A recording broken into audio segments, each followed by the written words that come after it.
అన్నదమ్ములు చెప్తున్నాను, దయచేసి ఆడబిడ్డలు నలిగిపోతున్నారు, దయచేసి ప్లీజ్ 2 చేతులెత్తి నమస్కరిస్తున్నాను, మీకు 2 చేతులెత్తి నమస్కరిస్తున్నాను. దయచేసి మీద పడద్దు. మన ఇంట్లో ఆడబిడ్డలు నలిగిపోతారు. మెగా టీఎస్సీకి చెప్పానమ్మా, మీ ప్లే కార్డు గురించే చెప్పా.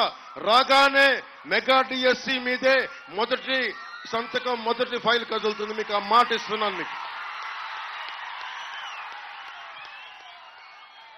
అలాగే మనకి తునిలో 100 చెరువులుంటే స్థానిక మనకి R&B మంత్రి దాడిశెట్టి రాజా గారు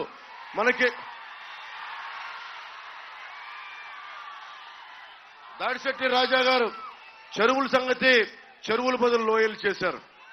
ఎక్కడికి వెళ్ళినా నది ఇసుక, సముద్రపు ఇసుక ఎక్కడ పెట్టినా గుంతలైపోయినాయి. ఎక్కడ చూసినా సరే R&B మినిస్టర్ ఆయన, కానీ గోతులు, రోడ్లంతా గోతులు. ఎక్కడ చూసినా సరే ఏదైనా అడిగితే నోట్లోంచి బూతులు, ఏదైనా మాట్లాడితే దాడులు, ఏమైనా అడిగితే దోపిడీలు. మొన్న జర్నలిస్ట్ సోదరులు కూడా చెప్పా, జర్నలిస్టుల మీద దాడులు జరిగిపోయినాయి.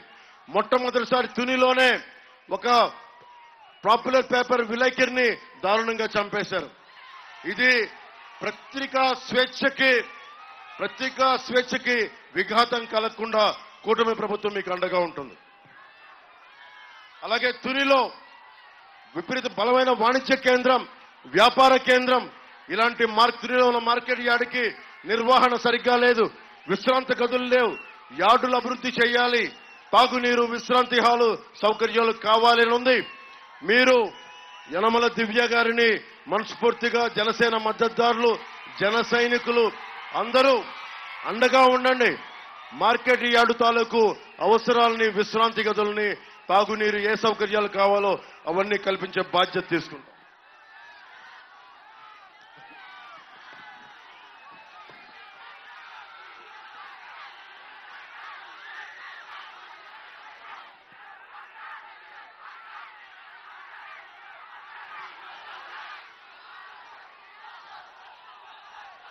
మనకు కావాల్సింది ఇప్పుడు దాడిశెట్టి రాజా గారు కావాలా, వైసీపీ గెలవాలని కోరుకుంటున్నారా? ఇక్కడ వైసీపీ గెలవాలని కోరుకుంటున్నారా?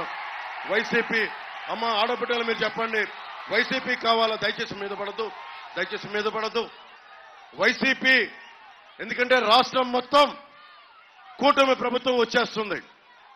ఒకటి చిన్న తేడా, ఎంత మెజారిటీ తోటి ప్రభుత్వాన్ని స్థాపిస్తున్నామనేదే తప్ప మనకి ప్రభుత్వం ఖచ్చితంగా కూటమి ప్రభుత్వం వస్తుంది, స్థాపిస్తున్నాం. దాంట్లో ఏమాత్రం తేడా లేదు. కాకపోతే ఎన్ని సీట్ల మెజారిటీ తోటి కూటమి ప్రభుత్వం వస్తుంది అన్నదే మన ఏకైక లక్ష్యం.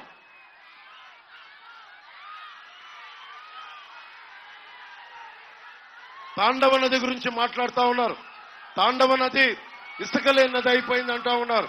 ఈ పరివాహక ప్రజలకి చాలా అవసరమైన రీటైనింగ్ వాల్ నిర్మాణం వల్ల ఇక్కడికి ఇసుక అమ్ముకొని కొన్ని కోట్లు సంపాదించుకున్నారు, కానీ రీటైనింగ్ వాల్ నిర్మాణం చేయలేకపోయారు. ఆర్థర్పేట నుంచి పెరుమాళ్లపురం వరకు ఉన్న ఇసుక ర్యాంపులన్నీ అడ్డగోలుగా తవ్వేశారు.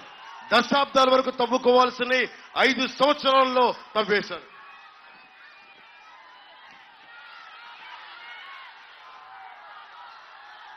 కోటనందూరు మండలం నుండి తాండవ నదీ పరివాహక ప్రాంతాల్లో ఉన్న ఇసుక తవ్వకాలు వద్దని హైకోర్టు చెప్పినా కానీ కోర్టు ఆర్డర్ ఉన్నప్పటికీ కూడా ఈ రోజుకి కూడా తవ్వేస్తున్నారు.